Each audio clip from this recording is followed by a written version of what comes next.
Maxime Switek.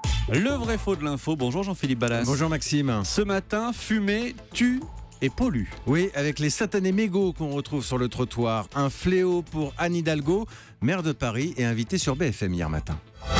Les mégots, on ne les jette pas par terre. On a installé avec nos corbeilles de rue des cendriers. Les mégots, ça pollue énormément. 350 tonnes de mégots chaque année ramassés à Paris.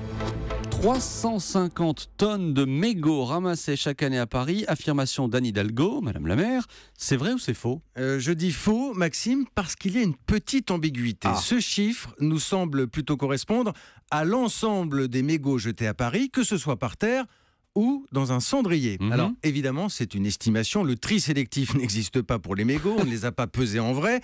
Mais ce qui est intéressant, c'est de voir comment on arrive à ce résultat. À la mairie de Paris, on a calculé 1,6 milliard de cigarettes vendues dans la capitale en 2013.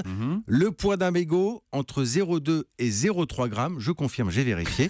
Vous faites le calcul, on arrive à 350 tonnes par an. Sauf que donc, les fumeurs ne jettent pas forcément toutes leurs cigarettes à terre. Voilà, c'est un peu la limite. Il faudrait dire 350 tonnes collectées au total et non pas ramassées. Mais en même temps, et pour aller dans le sens d'Anne Hidalgo, il n'y a pas que les Parisiens qui fument à Paris. Il y a les touristes, les banlieusards, les gens de passage.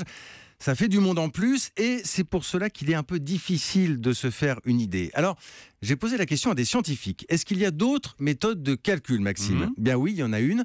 C'est l'observation. Vous prenez 1 kilomètre de trottoir à Paris. Au total, il y a 2900 kilomètres dans la capitale. Ouais. Et sur votre parcelle d'1 kilomètre, vous comptez le nombre de mégots sur une journée et vous multipliez. Et vous avez fait ça ? Oui, j'ai fait ça. C'est du journalisme de terrain. J'ai sélectionné 2-3 rues dans le quartier d'Europe 1. Oui. Alors, des rues avec des restaurants et des clients qui fument dehors. Des rues avec des entreprises et des salariés qui fument dehors.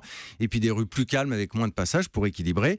J'ai regardé par terre pour me faire une idée. Et alors ? C'est sidérant. Ah bon ? En quelques minutes, vous arrivez à des centaines de mégots. Alors, je ne l'ai pas fait sur 24 heures. Là aussi, l'expérience a ses limites, j'en suis conscient. Et je serai incapable de vous donner un chiffre précis ce matin. Mais pour résumer, et là où Anne Hidalgo a parfaitement raison, c'est que les mégots sont un fléau. Ils polluent, il faut une dizaine d'années pour en venir à bout. Alors, 350 tonnes par terre, on ne peut pas l'affirmer, c'est peut-être moins, mais c'est peut-être plus. En tout cas, c'est une catastrophe. Merci beaucoup, c'était le vrai faux de l'info de Jean-Philippe Ballas et ses mégots ce matin. Merci Jean-Philippe.